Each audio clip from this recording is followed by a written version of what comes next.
শহীদ ওসমান হাদি হত্যা মামলার ব্যাপারে আমাকে যদি সার্বক্ষণিক আপডেটে না রাখা হয়, আমি আদালতে বলে এসেছি যে আমি আর কোনো জায়গায় স্বাক্ষর করব না। ভাইরা, শহীদ ওসমান হাদি হত্যা মামলার ব্যাপারে আমরা বর্তমান অন্তর্বর্তীকালীন সরকারের প্রধান উপদেষ্টার সাথে দেখা করবার জন্য গত 4 দিন যাবৎ চেষ্টা করছি। আমাদের কাছে এমন কোনো ওয়ে নাই যেই ওয়েতে আমরা চেষ্টা করি নাই। আপনাদের মাধ্যমে আমরা জানতে চাই যে কারে ধরলে ডক্টর মোহাম্মদ ইউনূসের একটা অ্যাপয়েন্টমেন্ট পাওয়া যাবে। আমরা এটা আপনাদের মাধ্যমে অন্তর্বর্তীকালীন সরকারের মাননীয় প্রধান উপদেষ্টার কাছে জানতে চাই যে কাকে ধরলে আপনার একটু দেখা সাক্ষাৎ পাওয়া যাবে। শহীদ ওসমান হাদি তার জীবদ্দশায় বলে গিয়েছেন যে বাংলাদেশের জনগণ এই অন্তর্বর্তীকালীন সরকারের উপর থেকে আস্থা হারিয়ে ফেলেছে। তারা এখন অন্তর্বর্তীকালীন সরকার বলতে শুধুমাত্র ডক্টর ইউনূসকে বুঝে। তারা বলে যে এই উপদেষ্টা পরিষদের সকল উপদেষ্টা তারা বিক্রি হয়ে গেলেও একমাত্র ডক্টর মোহাম্মদ ইউনূস তিনি এখন পর্যন্ত জনগণের পক্ষে কথা বলছেন।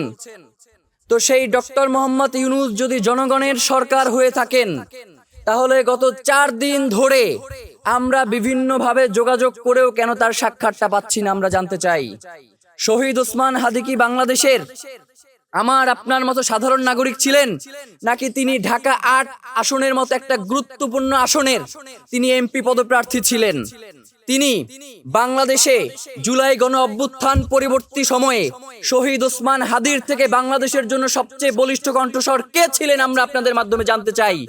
তাহলে এই যে একজন মানুষকে হত্যা করা হইল, তার ব্যাপার নিয়ে আমরা প্রধান উপদেষ্টার সাথে দেখা করতে চাই, আমরা কোনো অ্যাপয়েন্টমেন্ট পাচ্ছি না। তার মানে কি ভাই? এই ফাইজলামিগুলো কারা করে? কারা আমাদেরকে ডক্টর ইউনূসের কাছে যাইতে দিতে চাই না আমরা জানতে চাই। প্রিয় ভাইয়েরা, আমরা আজকে শহীদ ওসমান হাদিকে গুলি করার 53 দিন, তার শাহাদাতের আজকে 47তম দিন। আমরা অলরেডি বুঝে গিয়েছি যে বাংলাদেশে যেই তদন্ত করা হচ্ছে সেই তদন্তের মধ্য দিয়ে এই শহীদ ওসমান হাদিকে হত্যা করার পিছনে কারা কারা রয়েছে, কারা এখন পর্যন্ত এই হত্যাকারীদেরকে আড়াল করবার জন্য আপ্রাণ চেষ্টা করে যাচ্ছে, তারা এই তদন্তের মাধ্যমে উঠে আসবে না। যার কারণে আমরা আপনাদের মাধ্যমে বর্তমান অন্তর্বর্তীকালীন সরকারকে একটা আবেদন জানাতে চাই। আপনি তো আর মাত্র অল্প কয়েকদিন এই দায়িত্বের মধ্যে আছেন। আপনাকে একটা কথা বলি, এই জনগণ আপনাকে আজীবন মনে রাখবে। শুধু আপনি যাওয়ার আগে একটা কাজ করে যান। আপনি জুলাই গণহত্যা নিয়ে জাতিসংঘকে একটা তদন্ত করবার জন্য তাদেরকে আহ্বান জানিয়েছিলেন। জাতিসংঘ তার জায়গা থেকে একটা নিরপেক্ষ তদন্ত করবার চেষ্টা করেছে। পৃথিবীর বহু দেশে জাতিসংঘের অধীনে বিভিন্ন গণহত্যার তদন্ত হয়েছে এবং ব্যক্তি হত্যারও তদন্ত হয়েছে। লিবিয়ার সাবেক প্রধানমন্ত্রী রফিক হারিরির যেই তদন্ত, সেটা জাতিসংঘের অধীনে বাস্তবায়িত হয়েছে এবং এর পিছনে যেই খুনি রয়েছে তাদেরকে জাতিসংঘের অধীনে তাদেরকে জনতার সম্মুখে আনা সম্ভব হয়েছে। তো আমরা আপনাদের কাছে বলতে চাই যে শহীদ ওসমান হাদির এই খুনের পিছনে দেশি বিদেশি চক্র জড়িত রয়েছে, যার কারণে আন্তর্জাতিকভাবে জাতিসংঘের অধীনে যাতে শহীদ ওসমান হাদি হত্যা মামলার তদন্ত হয়, যার কারণে বর্তমান অন্তর্বর্তীকালীন সরকারের প্রধান উপদেষ্টা ডক্টর মোহাম্মদ ইউনূসকে আমরা শহীদ ওসমান হাদির পরিবার এবং ইনকিলাব মঞ্চের পক্ষ থেকে আহ্বান জানাতে চাই, আগামী 24 ঘন্টার মধ্যে আপনি জাতিসংঘের কাছে একটি শহীদ ওসমান হাদির হত্যার তদন্তের জন্য একটি চিঠি প্রেরণ করুন। প্রিয় ভাইয়েরা, আপনারা জানেন যে গত কয়েকদিন ধরে মিডিয়ার মাধ্যমে আপনারা দেখছেন যে শহীদ ওসমান হাদির পরিবারকে এই দেয়া হচ্ছে, শহীদ ওসমান হাদির পরিবারকে ওই দেয়া হচ্ছে। আপনাদেরকে একটা কথা বলি, শহীদ ওসমান হাদির 14 গোষ্ঠীরেও যদি কিনে ফেলেন আপনারা, শহীদ ওসমান হাদির হত্যার বিচার না করে আপনারা কোনোভাবেই পার পাইতে পারবেন না। আপনাদেরকে অবশ্যই শহীদ ওসমান হাদির হত্যার বিচার করতে হবে। ভাইয়েরা, প্রেসিডেন্ট জিয়াউর রহমানের শাহাদাতের পরে তার পরিবারকে সাহায্য সহযোগিতা করা হয়েছে, সেই ব্যাপারটা নিয়ে আমি কাউকে কোনো প্রশ্ন করতে দেখি নাই। আওয়ামী লীগের এই পতিত যেই স্বৈরাচার ফ্যাসিবাদী শাসনের যেই কর্ণধার ছিলেন শেখ হাসিনা, তাকেও রাষ্ট্র ক্ষমতা থেকে বিভিন্নভাবে শেখ মুজিবুরের মৃত্যুর পরে তাকে সহযোগিতা করা হয়েছে। শহীদ ওসমান হাদির মতো একজন গুরুত্বপূর্ণ ব্যক্তির পরিবারকে যদি সহযোগিতা করা হয়, তাহলে এই সহযোগিতার মাধ্যমে খুনের বিচার কিভাবে ধামাচাপা পড়ে যাবে আমরা জানতে চাই। সরকার এই জায়গায় ফাজলামিটা কি করে? সরকার কি করে? যাদেরকে সাহায্য করা দরকার তাদেরকে সাহায্য না করে এর আশেপাশের লোকগুলারে তারা সাহায্য করে এই জায়গাটাকে বিতর্ক সৃষ্টি করতে চায়। আপনি তো সাহায্য করবেন শহীদ ওসমান হাদির সন্তানকে, আপনি সাহায্য করবেন তার স্ত্রীকে, আপনি সাহায্য করবেন তার মাকে, এর বাইরে আপনার সাহায্য করতে কে বলছে আপনারে? আপনাকে এই ধরনের সিদ্ধান্ত যেইগুলোতে জনবিভ্রান্তি তৈরি হয়, আমরা মনে করছি আপনি এই খুনের বিচারকে আড়াল করবার জন্য এই ধরনের পদক্ষেপগুলো গ্রহণ করছেন। আমরা শহীদ ওসমান হাদির হত্যাকাণ্ডের ব্যাপারে কোন ধরনের এই ছল চাতুরি প্রোপাগান্ডা এইগুলো আমরা করতে দিব না যতক্ষণ পর্যন্ত আমাদের দেহে প্রাণ রয়েছে। প্রিয় ভাইয়েরা, রাষ্ট্রের পক্ষ থেকে এখন পর্যন্ত শহীদ ওসমান হাদির শাহাদাতের পর থেকে এখন পর্যন্ত রাষ্ট্র কোনোভাবে সংবাদ সম্মেলন করে বলতে পারবে না যে এই বাদী বা যারা রয়েছে এই খুনের ব্যাপারে আমাদেরকে সাহায্য করতে চায়, আমাদের পক্ষ থেকে তাদেরকে কোনোভাবে অসহযোগিতা করা হয়েছে। কিন্তু রাষ্ট্র আমাদের কাছে আসতেছেই না, আমরা কিভাবে সহযোগিতা করব আমাদেরকে বলেন? যার কারণে আমরা আপনাদেরকে জানাতে চাই, শহীদ ওসমান হাদির হত্যার বিচার না হওয়া পর্যন্ত বাংলাদেশে ইনসাফের যাত্রা শুরু হতে পারে না। আমরা এটা বিশ্বাস করি না। বাংলাদেশে ইনসাফের যাত্রা শুরু হইতে হইলে শহীদ ওসমান হাদির হত্যার বিচার হইতেই হবে। প্রিয় ভাইয়েরা, নির্বাচন কেন্দ্রিক আপনাদেরকে ইনকিলাব মঞ্চের পক্ষ থেকে কিছু কথা জানাইতে চাই। শহীদ ওসমান হাদি তার জীবদ্দশায় বাংলাদেশে যেই ভোট কেন্দ্রগুলো রয়েছে সেগুলোতে সিসি ক্যামেরা প্রণয়নের জন্য সরকারকে আহ্বান জানাইছিলেন।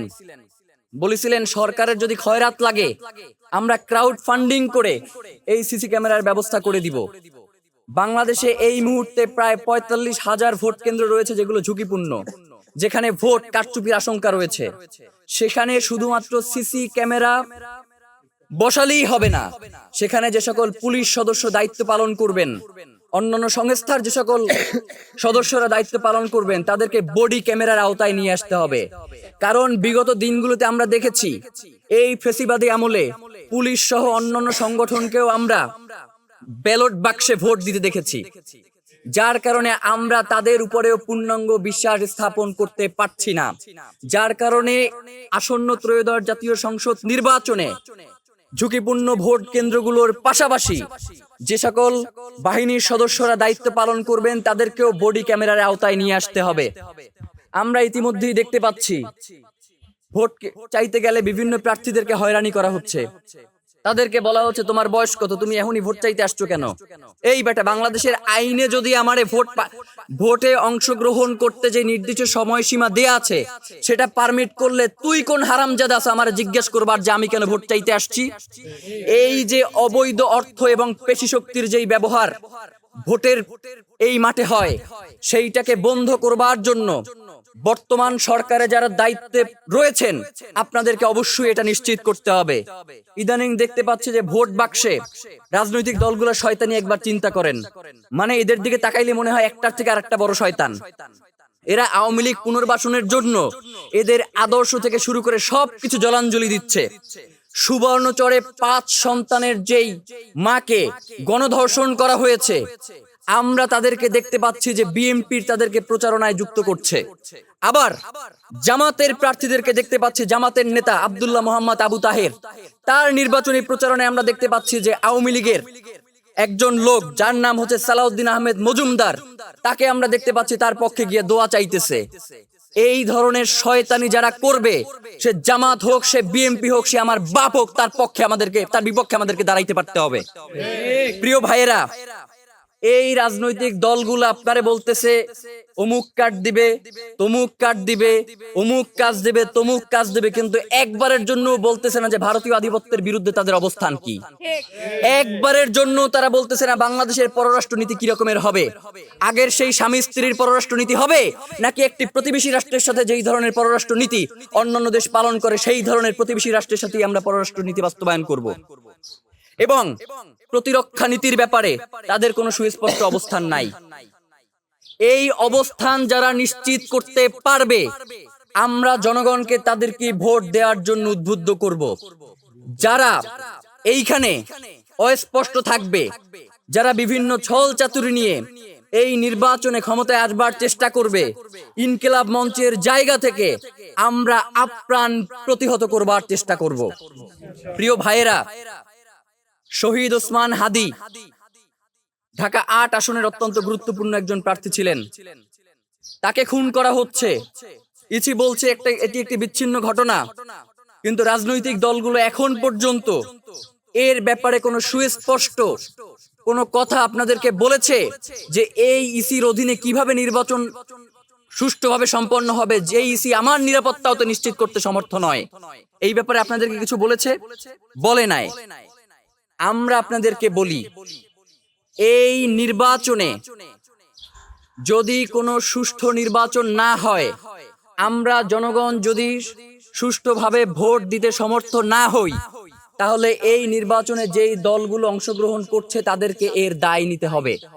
প্রিয় ভাইয়েরা, আপনাদেরকে আহ্বান জানাই, ইসকনের সাথে যারা জড়িত রয়েছে, এই ধরনের প্রার্থীদেরকে যারা নমিনেশন দিয়েছে বিভিন্ন রাজনৈতিক দল থেকে, এই রাজনৈতিক দলগুলোকে আপনাদেরকে বয়কটের আহ্বান জানাই। ওসমান হাদির ব্যাপারে রাজনৈতিক দলগুলো যদি তার বিচারের ব্যাপারে সুষ্ঠু অবস্থান, তাদের স্পষ্ট অবস্থান ব্যক্ত না করে, প্রয়োজনে আমরা তাদের বিরুদ্ধে গিয়ে প্রত্যেকটা আসনে আসনে আমাদের ভাই বোনেরা ভাগ হয়ে তাদের বিরুদ্ধে আমরা ক্যাম্পেইন করব। প্রিয় ভাইয়েরা, আরেকটা ফাইজলামি দেখেন, মানে নির্বাচন হইতেছে না ফাইজলামি হইতেছে, আমি কিছু বুঝতেছি না। এই যে দ্বৈত নাগরিক বলা হইতেছে বাংলাদেশের সংবিধানে এবং নির্বাচন কমিশনের আইনে নাকি এইটার অস্পষ্টতা রয়েছে। আরে ভাই, বাংলাদেশের আইন, নির্বাচন কমিশনের আইন, এই আইন তো প্রণয়ন হবে জনগণের মতামতের উপর ভিত্তি করে। কোন রাজনৈতিক দল এই আইন প্রণয়ন করতে তাদের রাজনৈতিক জনগণের অভিমত লাগবে, এছাড়া তারা এই আইন প্রণয়ন করতে পারবে না। ভাইরা, এই যে দ্বৈত নাগরিক রয়েছে, আজকে একটা সুসময় রয়েছে, নির্বাচন করতে ড্যাং ড্যাং করে বিদেশ থেকে চলে আসছে। আবার যখন এই বাংলাদেশ কোনোদিন ক্রান্তি লগ্নে পৌঁছে যাবে, তখন এই হারামিগুলো আবার বিদেশে চলে যাবে। আপনি আমি সেই ক্রান্তি লগ্নে আবার আমাদেরকে বুক পেতে দাঁড়াইতে হবে, যার কারণে এই ইলেকশনে কোনো ভুল করা যাবে না। দ্বৈত নাগরিক যারা রয়েছে, যারা আপনাকে কোনো ক্রান্তি লগ্নে বাংলাদেশের সব থেকে ভয়াবহ মুহূর্তগুলোতে যারা আপনাকে রেখে বিদেশে চলে যায় বা বিদেশে চলে যাবে, এই ইলেকশনে আপনারা তাদেরকে ভোট দিবেন না। আমরা দেখতে পাচ্ছি জামাত, বিএনপি এবং অন্যান্য রাজনৈতিক দলগুলোর দ্বৈত নাগরিকদেরকে নমিনেশন দেওয়া হয়েছে। আমরা ইনকিলাব মঞ্চের পক্ষ থেকে তাদের নাম ধরে ধরে আজকে থেকে আমরা তাদের নাম ধরে ধরে কোন আসন থেকে সে নির্বাচন করছে এবং তাদেরকে ভোট না দেওয়ার জন্য আমরা জনগণকে আহ্বান জানাবো। ঋণ খেলাপির ব্যাপারে এই মুহূর্তে বাংলাদেশে বিভিন্ন রাজনৈতিক দলগুলো তারা কি করছে? তারা ঋণ খেলাপিদেরকে মনোনয়ন দিচ্ছে। মানে বিএনপি, জামাত বা অন্যান্য রাজনৈতিক দলগুলোর এত দৌলিয়াত্ব কেন?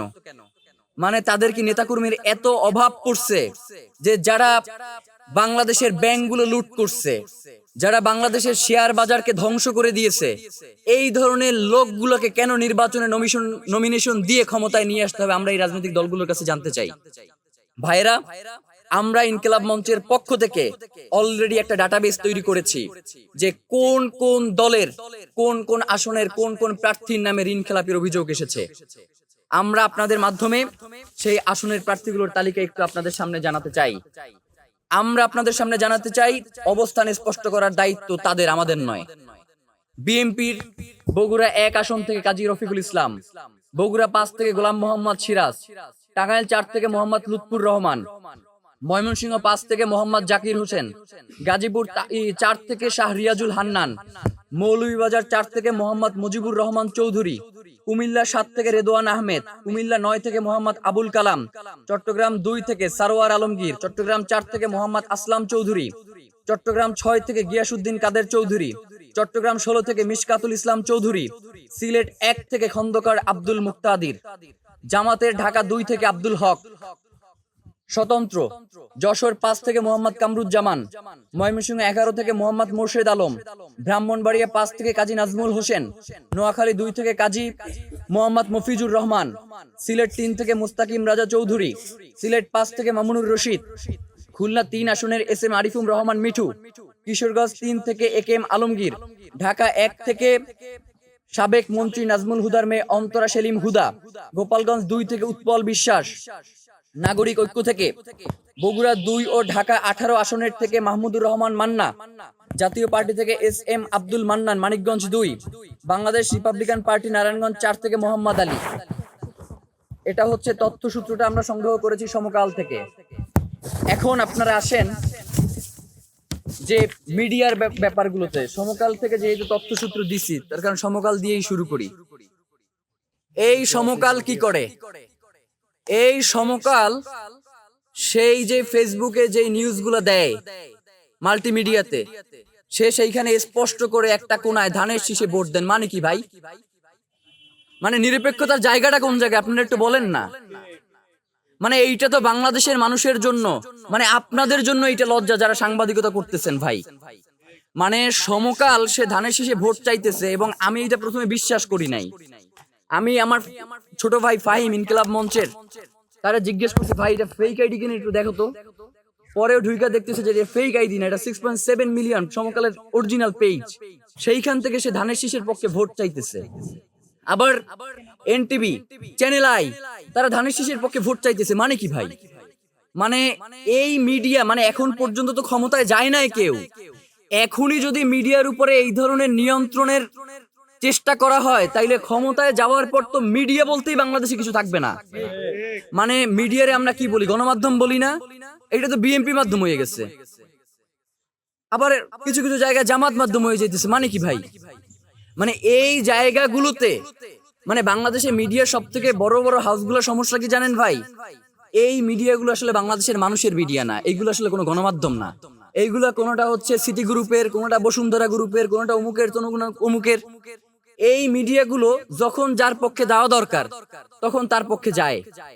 এই মিডিয়ার নিজস্ব ব্যক্তিত্ব বোধ বলতে কিছু নাই। বাংলাদেশের মানুষের প্রতি তাদের যে একটা দায়বদ্ধতা আছে, এই জিনিসগুলো তারা যেন বেমালুম ভুলে যায়। ভাই, জুলাই আন্দোলনে এই অধিকাংশ মিডিয়া বিপক্ষে অবস্থান করছে না?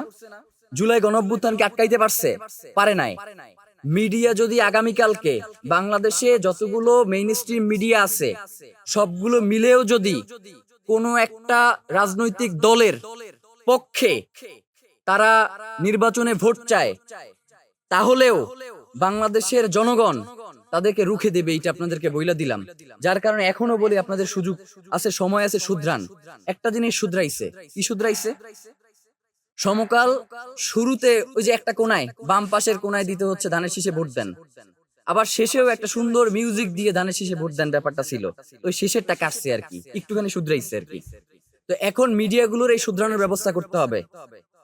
মিডিয়া যদি না শুধরায়, এই নির্বাচনে আমরা তথ্য কোথা থেকে সংগ্রহ করব আমরা জানতে চাই। মিডিয়া যদি ধানের শীষে ভোট চায়, এরপর ধানের শীষের কোনো প্রার্থী যদি ভোট কেন্দ্রে গিয়ে আক্রমণ করে, তাইলে আমরা সেটা জানবো কিভাবে? বা মিডিয়া যদি জামাতের পক্ষে সরাসরি ভোট চায়, তাহলে জামাতের কোনো প্রার্থী যদি কোন ভোট কেন্দ্রে গিয়ে আক্রমণ করে, আমরা সেইটা কোন মাধ্যমে জানতে পারবো? মিডিয়ার ভাইদের কাছে অনুরোধ করি, মানে ব্যক্তিত্ব আল্লাহ তাআলা, কেউ যদি ব্যক্তিত্ববান হয়, সৎ হয়, দুনিয়ার কেউ তারে চাপাইয়া রাখতে পারে না। শহীদ ওসমান হাদি, তার কিচ্ছু ছিল, তার কোনো রাষ্ট্র ক্ষমতা ছিল, তার কোনো টাকা পয়সা ছিল, আল্লাহ তারে যেই সম্মানিত করছে, বাংলাদেশের ইতিহাসে রাষ্ট্র ক্ষমতায় না থাইকা একজন ব্যক্তি দেখান যে তারে এই ধরনের সম্মানিত হইছে? পারবেন কেউ দেখাইতে? পারবেন না। এটা কেন হইছে? এই লোকটা সৎ ছিল, ব্যক্তিত্বের প্রচন্ড ব্যক্তিত্বধারী একজন মানুষ ছিলেন, ইনসাফের পক্ষে কথা বলতেন, আল্লাহ তারে সম্মানিত করছেন। মিডিয়ার ভাইয়েরা যদি মনে করেন যে মিডিয়া হাউসগুলো আপনার কথা বলতে দিচ্ছেন, আপনি যে সংবাদটা নিয়ে যাচ্ছেন সেটাকে প্রচার করে দিচ্ছেন না, মাল্টিমিডিয়ার জায়গা থেকে বহু টাকা পয়সা ইনকাম করা দরকার যায় যদি সুযোগ থাকে। প্রয়োজনে ওই বিভিন্ন কোম্পানির হাউসের যেই চাকরি লাথি মাইরে আইসা জনগণের কাতারে আইসা দাঁড়ান না, দেখেন না মানুষ আপনাদেরকে কিভাবে গ্রহণ করে। অন্তত জনগণের জন্য কাজ করেন, এই জনগণ কোনোদিন আপনাদেরকে ভুলবে না। প্রিয় ভাইয়েরা, সর্বশেষ আপনাদেরকে একটা কথা বলে শেষ করতে চাই। এই নির্বাচনে রাজনৈতিক দল, বিভিন্ন দলমত অবশ্যই থাকবে, কিন্তু আমরা কোনোভাবেই চাই না যে একজন ভোটার সে ভোট দিতে গিয়ে কোনো আক্রমণের শিকার হবে। এইটা হচ্ছে অন্তর্বর্তীকালীন সরকারের দায়িত্ব। সে আর্মি পাহারা বসাইয়া পারুক, পুলিশ পাহারা বসাই পারুক, প্রয়োজনে নিজে পাহারায় বইসা পারুক, এইটা তাকে নিশ্চিত করতে হবে যে কোনো কেন্দ্রে কোনো ভোটারের উপরে আক্রমণ হবে না। সে একদম নিজে থেকে গিয়ে এই ভোটে তার যে নির্ধারিত ভোট সেটা দিতে পারবে সুষ্ঠুভাবে, এইটুকু তাকে অবশ্যই নিশ্চিত করতে হবে এবং আপনাদেরকেও সজাগ দৃষ্টি রাখতে হবে। সবাইকে অসংখ্য ধন্যবাদ। বাংলাদেশ জিন্দাবাদ, ইনকিলাব জিন্দাবাদ, শহীদ ওসমান হাদি জিন্দাবাদ।